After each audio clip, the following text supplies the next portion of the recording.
అయితే మీకు కొన్ని విషయాలు ఇవాళ కొన్ని మాటలు దేవుడు నాకు ఇచ్చిన మనసులో పెట్టిన వాక్యాలు నేను చెప్పాలి అని అనుకుంటున్నాను.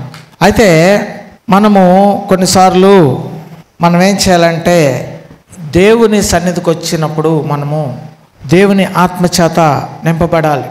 మనము కొన్నిసార్లు సరిదిద్దుకోవటం ఇష్టం ఉండదు. కొన్ని సమస్యలు దేవుడు మనతోటి మాట్లాడినప్పుడు ఇది నీ జీవితంలో ఉన్నది, దీనిని సరిదిద్దుకో అని దేవుడు మనతోటి మాట్లాడినప్పుడు కొన్నిసార్లు మనము సరిదిద్దుకోవటానికి మనము సమయాన్ని చూడాలి. ఇక్కడ వాక్యము 2 అంచుల పదును కలిగిన ఖడ్గము. అయితే 1 యోహాను 5వ అధ్యాయం 18వ వచనం, దేవుని మూలముగా పుట్టి ఉన్న వాడెవడును పాపము చేయడని ఎరుగుదుము. ఫస్ట్ దేవుని మూలముగా ఒక మనిషి పుట్టాడు అంటే ఆ మనిషి పాపము చేయడు అని వాక్యం చెప్తుంది. దేవుని మూలముగా పుట్టినవాడు పాపము చేయడని ఎరుగుదుము. దేవుని మూలముగా పుట్టినవాడు ఏం చేయడంట? పాపం చేయడు. రెండో మాట, దేవుని మూలముగా పుట్టినవాడు తన్ను భద్రము చేసుకొనును గనుక దుష్టుడు వాని ముట్టడు. దేవుని మూలముగా పుట్టినవాడు ఫస్ట్ ఆఫ్ ఆల్ పాపం చేయడు. రెండోది ఏంటంటే తనని భద్రం చేసుకుంటాడు. భద్రం చేసుకున్నప్పుడు ఏమవుతాడంటే దుష్టుడు వానిని ముట్టడు. భద్రం చేసుకోవాలి మనల్ని మనం. ఈ లోకంలోకి మనం వెళ్ళి లోకంలో ఉన్న అనేక విషయాలు అనేక వ్యక్తులతో కలిసినప్పుడు మనకేం జరిగిద్దంటే సాతాను కొన్ని డోర్స్ ఓపెన్ చేస్తాడు. అవి మనకు అర్థం కాదు. మనము కొన్నిసార్లు ఏముందలే అని నిద్రపోతూ ఉంటాం. దీనివల్ల పెద్ద నష్టం ఏమి లేదులే అని మనం అనుకుంటూ ఉంటాం. కానీ సాతాను చాలా విషయాలలో మనల్ని దోచుకోవాలని చూస్తాడు. ఓకేనా? మన ఆత్మీయ జీవితాన్ని, శారీరక ఆరోగ్యాన్ని, మానసిక జీవితాన్ని, ఆర్థిక పరిస్థితులను దోచుకోవాలని చూస్తాడు. మనము దేవుని మూలంగా పుట్టినప్పుడు మనం ఏం చేయాలంటే మనల్ని మనం భద్రం చేసుకోవాలి. ఎవ్రీడే మనము ప్రొటెక్ట్ చేసుకోవాలి. ప్రార్థన అనే కంచె మనకు ఉండాలి. దేవుని వాక్యం అనే కంచె మనకు ఉండాలి. అయితే చాలా మందిలో దుష్టుడు కొన్ని గురుగులు నాటుతాడు. ఇక్కడ చూడండి, మత్తయి సువార్త 13:25, మనుష్యులు నిద్రించుచుండగా అతని శత్రువు వచ్చి గోధుమల మధ్యను గురుగులు విత్తిపోయేను. మొలకలు పెరిగి గింజ పట్టినప్పుడు గురుగులు కూడా అగపడేను. అప్పుడు ఇంటి యజమానుని దాసులు అతని యొద్దకు వచ్చి, అయ్యా, నీవు నీ పొలములో మంచి విత్తనము విత్తితివి కదా, అందులో గురుగులు ఎక్కడ నుండి వచ్చినవని అడిగిరి. ఇది శత్రువు చేసిన పని అని అతడు వారితో చెప్పగా, ఆ దాసులు, మేము వెళ్ళి వాటిని పెరికి కూర్చుట నీకు ఇష్టమా అని అతనిని అడిగిరి. అందుకతడు, వద్దు, గురుగులను పెరుకుచుండగా వాటితో కూడా ఒకవేళ గోధుమలను పెళ్లగింతురు. కోతకాలము వరకు రెంటిని కలిసి ఎదుగనీయుడి. కోతకాలమందు గురుగులను ముందుగా కూర్చి వాటిని కాల్చివేయుటకు కట్టలు కట్టి గోధుమలను నా కొట్టులో చేర్చి పెట్టుడని కోతగాండ్రతో చెప్పుదున నేను. చాలు. మంచి విత్తనములు మన హృదయంలో దేవుడు నాటిన విత్తనం ఏంటంటే వాక్యం అనే విత్తనము నాటాడు. కానీ సాతాను ఇంకొంచెం నాటుతాడు. విత్తనం అంటే దేవుని వాక్యము, గురుగులు అంటే దేవుని వాక్యములాగా ఉండి భక్తిగా ఉంటూ లోపల నుంచి చూస్తే అది భక్తిగా కనపడని జీవితంలో ఉండే విధానము. వాటిని శత్రువు నాటాడు అని యజమానుడు అంటున్నాడు. ఎందుకనంటే వాళ్ళ హృదయం పాడు చేయాలని. మన హృదయం కూడా సారవంతమైన మంచి నేలగా దేవుడు చేశాడు. నేల మంటి నుంచి మనిషిని చేశాడు. మన హృదయము దేవుని వాక్యము ఫలించడానికి చదునుగా చేయబడింది. ఏమంటారు? దున్నబడింది. అయితే అందులో గురుగులు నాటడం వలన వారు అపవిత్రపరచబడటం, చెడు తలంపులతోటి నింపబడి ఉండటం జరుగుతుంది. చాలా మంది గమనించుకోవాలి మన హృదయములో ఏ విత్తనములు నాటబడుచున్నవి అని. శత్రువు మనం నిద్రపోతున్నప్పుడు కొన్ని విత్తనాలు నాటుతాడు. ఆ విత్తనాలు నాటినప్పుడు ఏం జరిగిద్దంట? అవి పెరిగి మొలకలు వచ్చిన తర్వాత అవి గురుగులు దేనికి పనికిరానిగా ఉంటే దాని ఎండ్ ఏంటంటే కట్టలు కట్టి అగ్నిలో కాల్చివేస్తారు. అగ్ని అంటే నరకంలోకి వెళ్ళిపోతారు అని దాని అర్థం. ఎందుకు ఈ వాక్యం చదువుతున్నానంటే భద్రం చేసుకోవాలి. మన హృదయాన్ని మనం భద్రం చేసుకోవాలి. సాతాను చాలా రకాలుగా మనల్ని ఏం చేస్తాడు? మనం నిద్రపోతూ ఉంటాం. నిద్రపోవటం అంటే ఏంది? నైట్ నిద్రపోయే నిద్రను కాదు నిద్ర అని నేను అంటుంది. ఆత్మీయ జీవితంలో నిద్రపోతూ ఉంటాం. సాతాను యొక్క ఏమంటారు ప్రణాళికని మనం గ్రహించలేకపోవటం అది ఆధ్యాత్మిక నిద్ర. సాతాను యొక్క తంత్రములు గ్రహించలేకపోవటం అది ఆధ్యాత్మిక నిద్ర. మనల్ని సాతాను సులువుగా మోసం చేయాలి అని చెప్పి వాడు ఏం చేస్తాడంటే రకరకాలైన విషయాలతోటి మనల్ని మోసం చేస్తూ ఉంటాడు. అయితే ఎప్పుడైనా సరే మనం మెలకువగా ఉండాలి, దేవుని వాక్యాన్ని మనం జాగ్రత్తగా గ్రహించాలి. అయితే ఇక్కడ చూడండి, హెబ్రీయులకు రాసిన పత్రిక 6వ అధ్యాయం 5 నుంచి చదువుదాం. దేవుని దివ్య వాక్యమును రాబో యుగ సంబంధమైన శక్తుల ప్రభావము. దేవుని దివ్య వాక్యము, దేవుని శక్తిని మనం గ్రహించిన తర్వాత ఏమంటాడంటే, కొంతమంది ఇదిగో స్వస్థత నొందితివి యేసు ప్రభు అంటాడు, అధికమైన పాపం కలగకుండా మరలా పాపము చేయకము అంటాడు. దేవుడు ఒక మనిషికి స్వస్థత ఇచ్చిన తర్వాత అది వారిలో అధికమైన పాపం కలగకుండా వాళ్ళు ఏం చేయాలి? జాగ్రత్తగా ఉండాలి. దేవుడు ఒకసారి స్వస్థత ఇచ్చిన తర్వాత ఆ మనిషి ఇష్టానుసారంగా జీవించకూడదు. ఓకేనా? ఇదిగో స్వస్థత నొందితివి, అధికమైన పాపం కలగకుండా జాగ్రత్తగా ఉండాలి. అయితే దేవుని దివ్య వాక్యము రాబో యుగముల సంబంధమైన శక్తుల ప్రభావం అనుభవించిన తర్వాత తప్పిపోయిన వారు తమ విషయంలో దేవుని కుమారుని మరలా సిలువేచ్చు బాహాటంగా ఆయనను అవమానపరుచున్నారు. కనుక మారు మనసు పొందినట్లట్టి వారిని మరలా నూతనపరచుట అసాధ్యం.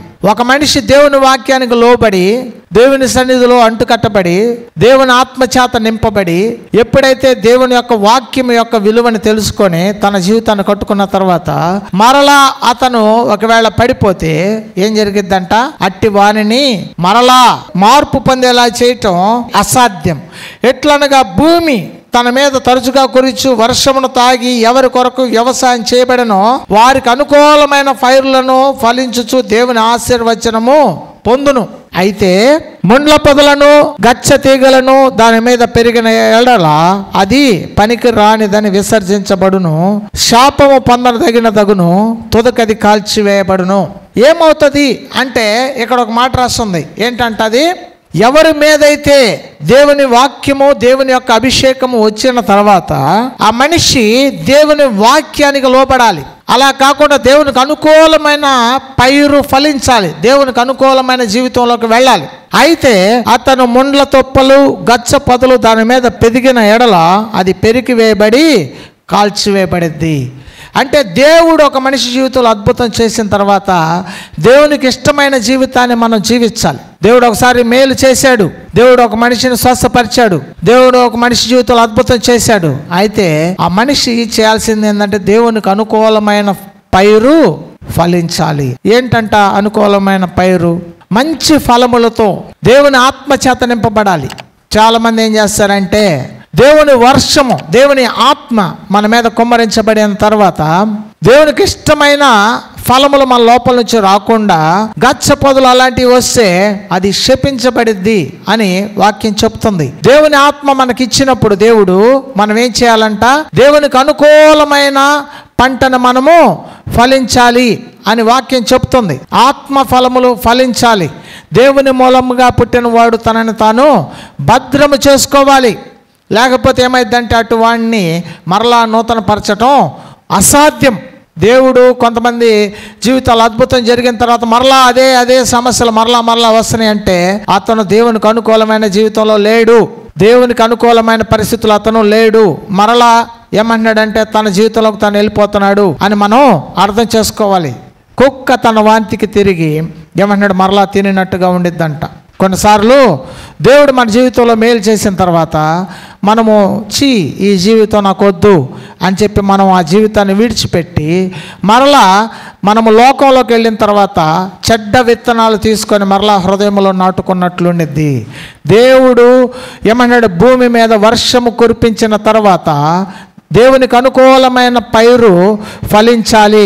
అది ముండ్ల పొదలతోటి గచ్చ పొదలతోటి నిండి ఉంటే దేవుడు దానిని కాల్చివేస్తాడు అని వాక్యం చెబుతుంది. ఎందుకంటే దేవుని మూలంగా పుట్టిన వాడు తనను తాను భద్రం చేసుకుంటాడు. మనము దేవుని వాక్యము ద్వారా భద్రం చేసుకోవాలి.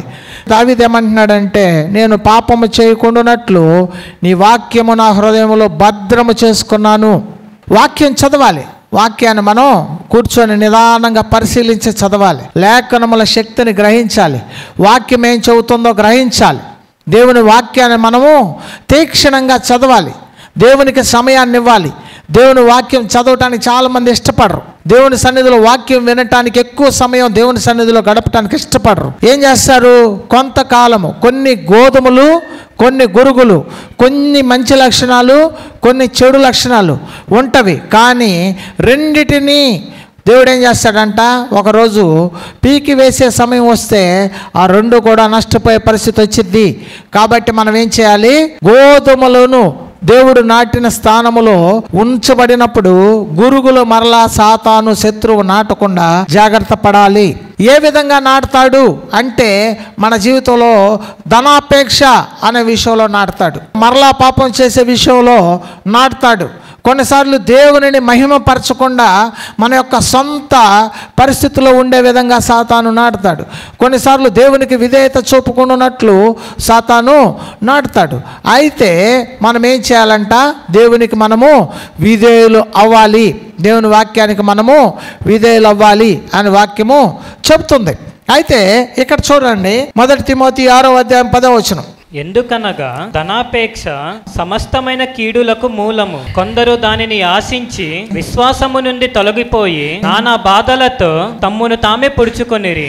సాతాను ఏమంటాడు? ధనాపేక్ష అనే ఒక విత్తనం నాటితే విశ్వాసం పోయిద్ది. ధనాపేక్ష అనే ఒక విత్తనం వల్ల ఏమైద్ది? విశ్వాసం.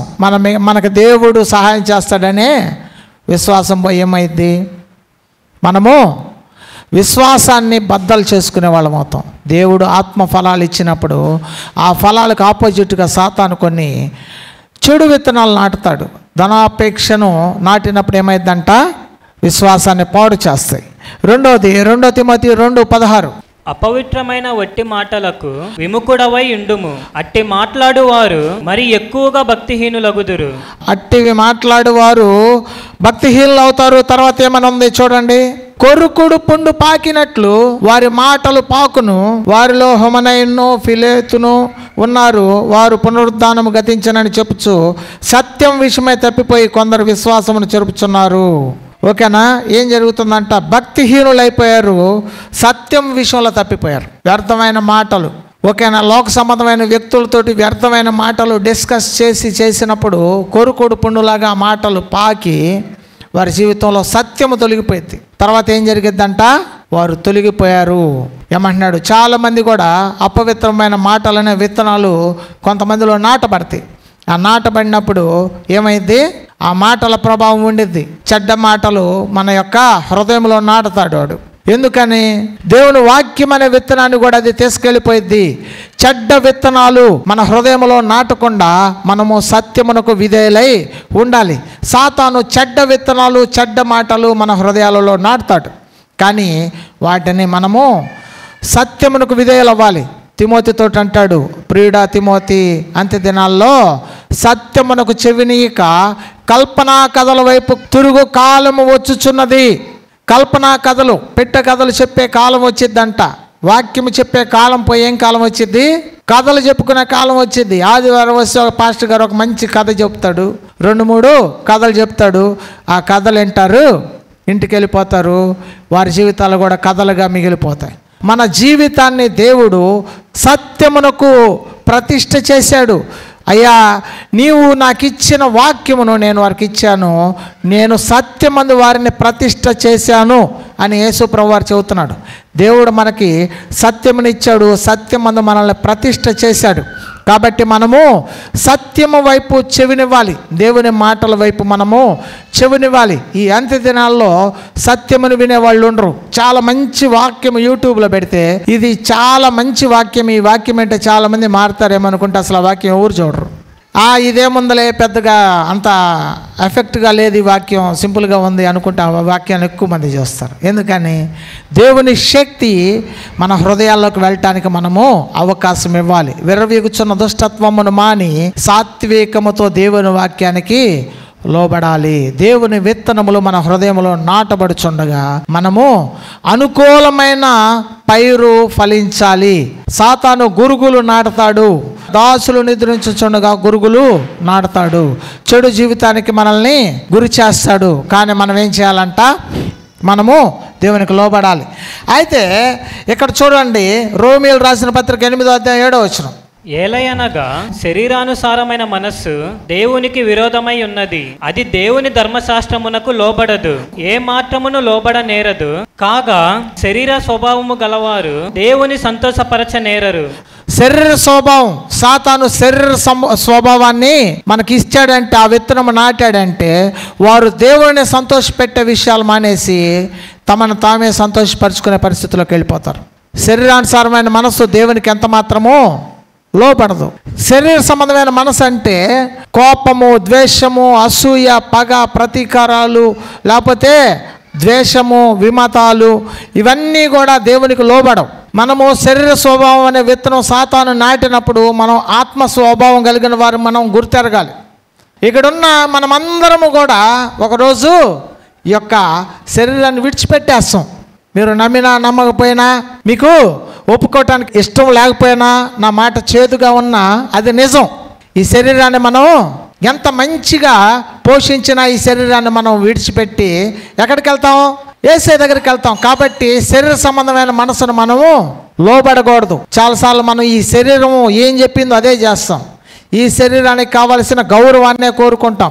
ఈ శరీరానికి కావలసిన మనసు ఏం చెప్పిందో అదే చూస్తూ ఉంటాం. మీరు ఆత్మ స్వభావం కలిగిన వారు. దేవుడు ఆత్మ అనే విత్తనాన్ని నాటాడు, సాతాను శరీర స్వభావం అనే విత్తనాన్ని నాటాడు. కాబట్టి మనము దేవునికి లోబడే వ్యక్తులుగా ఉండాలి, దేవుని మాటలకు లోబడే వ్యక్తులుగా మనము ఉండాలి అని వాక్యం చెబుతుంది. ఇక్కడ ఏమని రాస్తుంది చూడండి, దేవునికి విరోధమైనది, విరోధముగా జీవించటం, దేవునికి విరోధముగా. ఏమంటున్నారు? వాక్యానికి, దేవుని మందిరానికి, దేవుని బిడ్డలకి, దేవుని ప్రజలకి విరోధమైన జీవితం జీవించడానికి సాతాను వాడుకుంటాడంట. అయితే ఎందుకు నేను ఈ మాటలు చూస్తున్నానంటే, దేవునికి విరోధమైన జీవితంలోకి వెళ్ళిపోతారు. శరీరము ఏం చేసిద్దంట?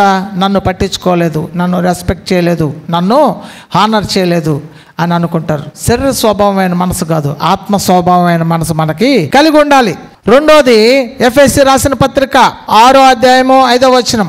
దాసులారా, యథార్థమైన హృదయము గలవారై భయముతోను వణుకుతోను క్రీస్తునకు వలె శరీర విషయమై మీ యజమానులైన వారికి విధేయులై ఉండుడి.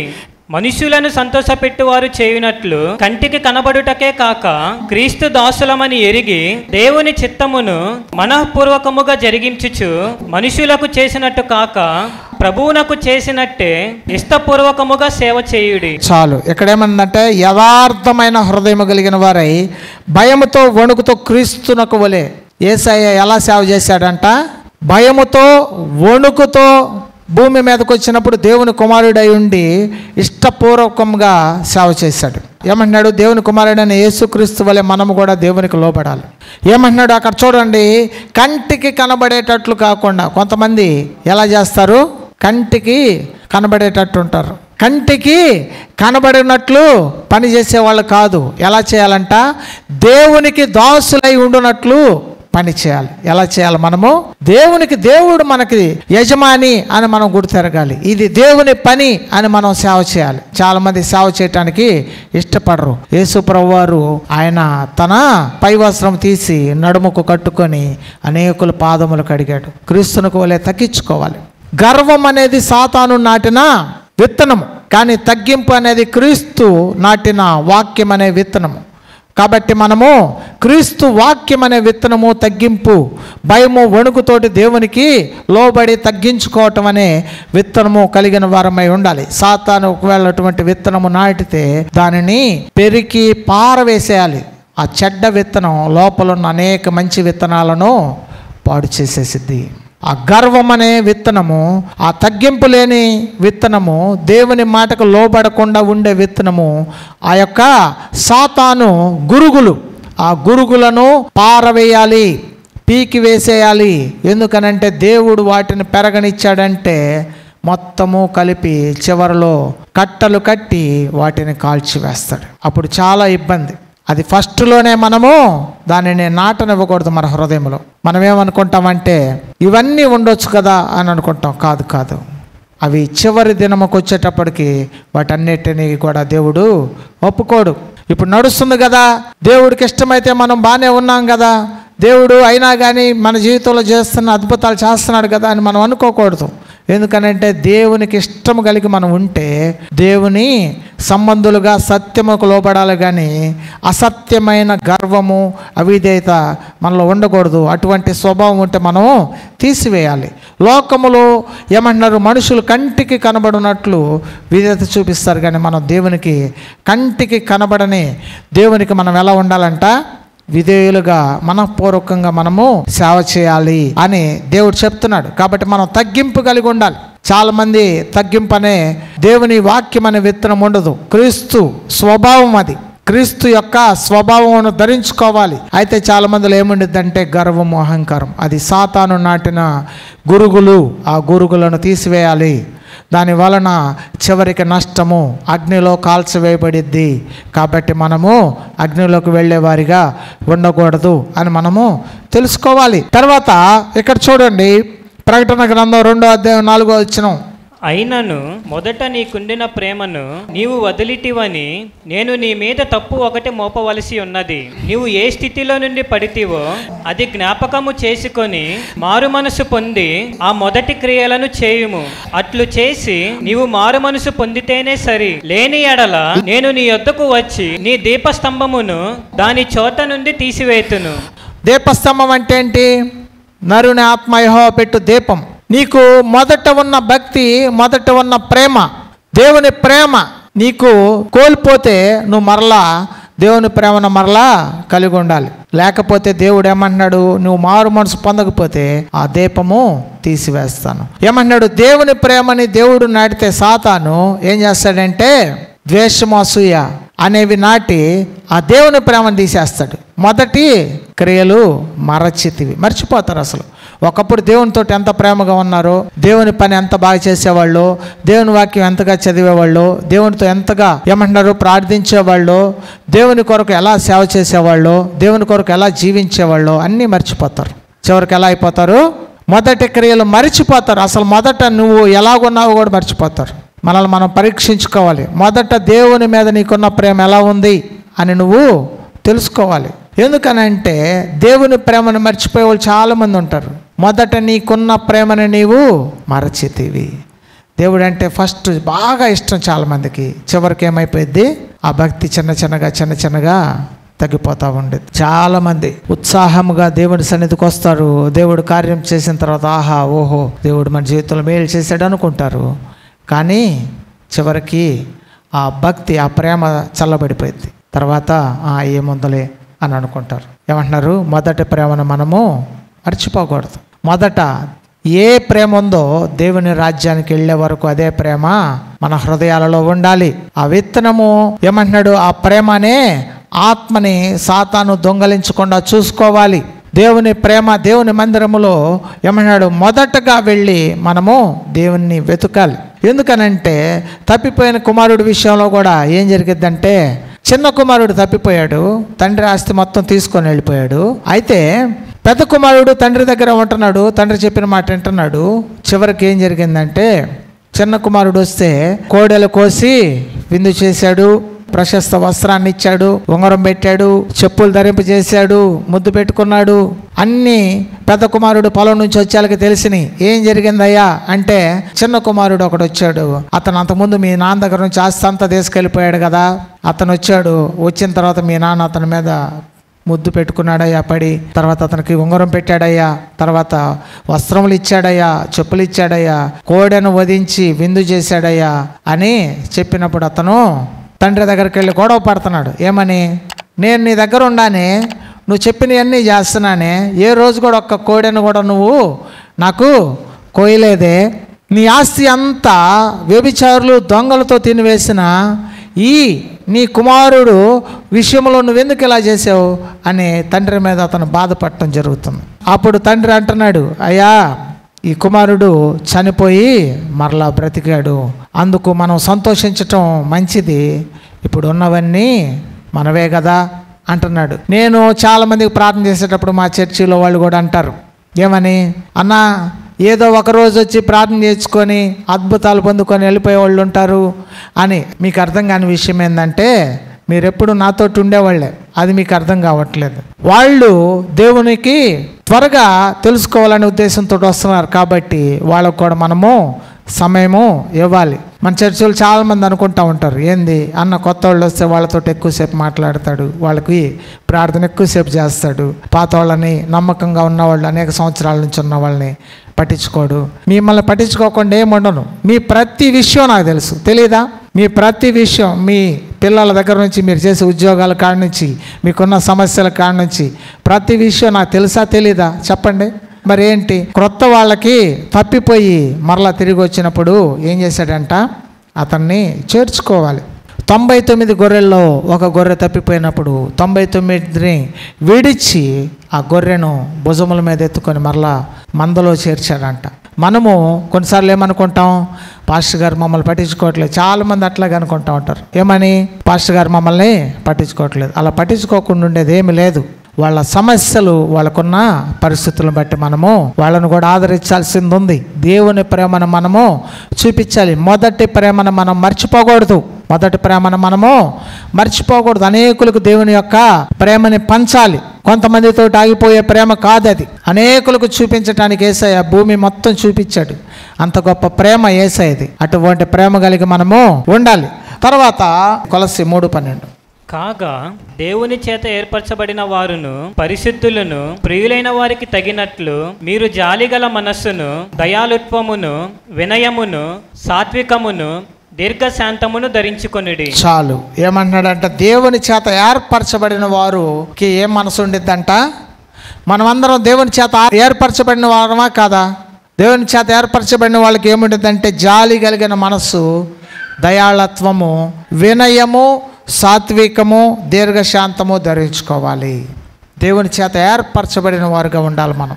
ఎందుకనంటే దేవుని చేత ఏర్పరచబడిన వారిలో దేవుని యొక్క గోధుమలు, మంచి గోధుమలతోటి దేవుడు మన హృదయాలను నాటాడు అని మనం తెలుసుకోవాలి. మన ఫలములు చూపించాలి. గలతీ రాసిన పత్రిక 5:22, అయితే ఆత్మఫలం ఏమనగా ప్రేమ, సంతోషము, సమాధానము, దీర్ఘశాంతము, దయాలుత్వము, మంచితనము, విశ్వాసము, సాత్వికము, ఆశా నిగ్రహము. ఇట్టి వాటికి విరోధమైన నియమమేదియూ లేదు. క్రీస్తు యేసు సంబంధులు శరీరమును దాని ఇచ్చలతోనూ దురాశలతోనూ సిలువ వేసి ఉన్నారు. దేవుని బిడ్డలు ఆ చెడ్డ విషయాలన్నింటినీ సిలువ వేసేస్తారంట. ఏమన్నాడు? ప్రేమ, సంతోషము, సమాధానము, దీర్ఘశాంతము, దయాళత్వము, మంచితనము, విశ్వాసము, సాత్వికము, ఆశా నిగ్రహము, ఇవన్నీ కలిగి ఉంటారు. దురాశలన్నింటినీ సిలువ వేసేస్తారు. యేసయ్య బిడ్డలు ఆ చెడు విషయాలన్నింటినీ సిలువ వేసేస్తారు. అవన్నీ కూడా వద్దు. ఇవి సిలువేస్తే ఒక మేకు కొడితే అది మళ్ళీ తిరిగి రావడానికి ఉండదు. కాబట్టి మనము లోక సంబంధమైన దురాశలన్నింటినీ మనము సిలువ వేసేయాలి. ఎందుకనంటే దేవుని ప్రేమ కలిగి మనము ఉండాలి అని వాక్యము చెబుతుంది. దయాళత్వము. ఓకేనా? రోమిలు రాసిన పత్రికలో ఒక మాట ఉంటుంది చూడండి. రోమిలు రాసిన పత్రిక 15:25, అయితే ఇప్పుడు పరిశుద్ధుల కొరకు పరిచర్య చేయుచు యెరూషలేమునకు వెళ్ళుచున్నాను. ఏలయనగా యెరూషలేములో ఉన్న పరిశుద్ధులలో పేదలైన వారి నిమిత్తము మాసిదోనియా వారును అకాయ వారును కొంత సొమ్ము చందావేయ ఇష్టపడిరి. అవును, వారిష్టపడి దానిని చేసిరి. వారు వీరికి రుణస్థులు. ఎట్లనగా అన్యజనులు వీరి ఆత్మ సంబంధమైన విషయములలో పాలివారై ఉన్నారు గనుక శరీర సంబంధమైన విషయములలో వీరికి సహాయము చేయబద్దులై ఉన్నారు. ఏమన్నాడు? దేవుని బిడ్డలైన ఇజ్రాయెల్కి దేవుడే కొంతకాలం అజ్ఞాన దశలో ఉంచినందువలన మనకు అన్ని జనులైన మనకు దేవుని కృప విస్తరించబడింది. ఇందులో ఒక అంశం ఉంది, దయాళత్వము. ఏంటి దయాళత్వము? ఇచ్చే మనసు. పౌలు నేను పరిచర్య చేయడానికి వెళ్తున్నాను, అక్కడ చాలా అవసరాలు ఉన్నాయి అని చెప్పినప్పుడు అక్కడున్న ఏమంటున్నారు? ఆ సంఘాల పేర్లు ఏంటంట చూడండి. మాసిదోనియా వారు, అకయ వారు 26లో చందావే ఇష్టపడిరి. ఇవ్వగలిగే మనసు కూడా దేవుని చిత్తము, దేవుని యొక్క హృదయం. అది దయాళత్వము అనేది ఏమి హృదయం అంటే అది దేవుని హృదయము. పరిచర్య చేయటానికి దేవుని సేవకుడు వెళుతున్నప్పుడు ఏం చేశారంట? వాళ్ళు పరిశుద్ధుల అవసరాలు తీర్చడానికి, వారు అనేకులకు సహాయం చేయటానికి ఇచ్చే మనసు కలిగి ఉండారు. సాతాను ఏమంటాడంటే నీకున్న అక్కర్లు తీర్చుకో అని అంటాడు. నీకు ఎక్సెస్ అయిపోయి, నీకు మిగిలిపోయి, బాగా ఎక్కువైపోయినప్పుడు ఏదైనా కొంచెం మిగిలితే చూడొచ్చు, కానీ నీకున్న అక్కర్లు మొదట చూసుకో అని అంటాడు. దేవుని మనసు కలిగిన వారు అలా ఉండకూడదు. దేవుని మనసు కలిగిన వాళ్ళు అలా ఉండకూడదు. ఎందుకు ఉండకూడదు? దేవుడు మన కొరకు సమస్తమును విడిచిపెట్టేశాడు. ఓకేనా? మిమ్మల్ని సమస్తం విడిచిపెట్టమని చెప్పట్లేదు, కానీ దయాళత్వం కలిగిన మనస్సు దేవుడు పెట్టింది అని తెలుసుకోవాలి. ఇవ్వగలిగే మనస్సు, దాతృత్వము, ఇంకొకరికి చేయి చాచే హృదయము దేవునిది. దేవుడు ఒక మనిషి హృదయంలో అది పెట్టకపోతే అందరూ దేవుని మందిరానికి కానుక ఇవ్వలేరు. ఒక మనిషి దేవుని మందిరానికి కానుక ఇవ్వాలి అంటే అతను పెట్టి పుట్టుండాలి. దేవుని మందిరంలోని చదువుతున్నాడు నేను. అతని ధనము మందిరానికి చేరాలంటే అతను పెట్టి పుట్టుండాలి. మీరు ఎక్కడుంది బైబిల్లో అంటే, యేసు ప్రభువుని అమ్మి వేసిన దొంగ అయిన యూదా ఇస్కరియోతు ఆ డబ్బులు తీసుకొని కానుక పెట్టలేసాడు. ఆ డబ్బులు తీసుకొని వెళ్ళి వాళ్ళు ఏం చేశారు? సమాధులు కొన్నారు. ఇది దేవుని కానుక వేసే డబ్బులు కాదు, ఇవి రక్తధనము, ఇవి వేయటానికి వీలు పడదని చెప్పారు. మనం అనుకుంటాం మందిరానికి వేయటం పాస్టర్ గారి భాగ్యమేమో అనుకుంటాం. అది పాస్టర్ గారి భాగ్యమే కాదు, మీకు దేవుడిచ్చిన కృప. ఏమంటున్నాడు? దేవుడు మనకిచ్చిన కృప. ఆయన పరిచర్యలో మనం పాలిభాగస్తులుగా ఉండటం అనేది దేవుడిచ్చిన మనకి కృప. దావీదు అంటాడు, నేను దేవుని మందిరము కొరకు పోగు చేసిన ధనము కాక నా సొంతదైన ధనము బంగారమును కూడా నేను దేవునికి ఇచ్చాను అంటాడు. ఎందుకని?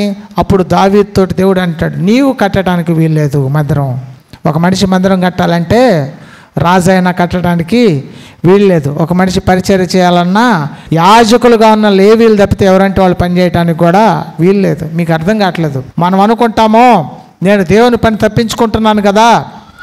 కాదు, పరిచర్య చేయాలంటే దేవుని కృప ఉండాలి. పరిచర్య చేసేవాళ్ళు ఏమవుతారో తెలుసా? ఎలీషా ఏమయ్యాడు? 7 అద్భుతాలు చేసిన ఏలియా దగ్గర నుండి పరిచర్య చేసిన ఎలీషా 14 అద్భుతాలు చేశాడు. ఏమన్నారు? సమూయేలు ఏలీ దగ్గర పనిచేసినప్పుడు ఎటువంటి స్థానాన్ని దేవుడిచ్చాడు?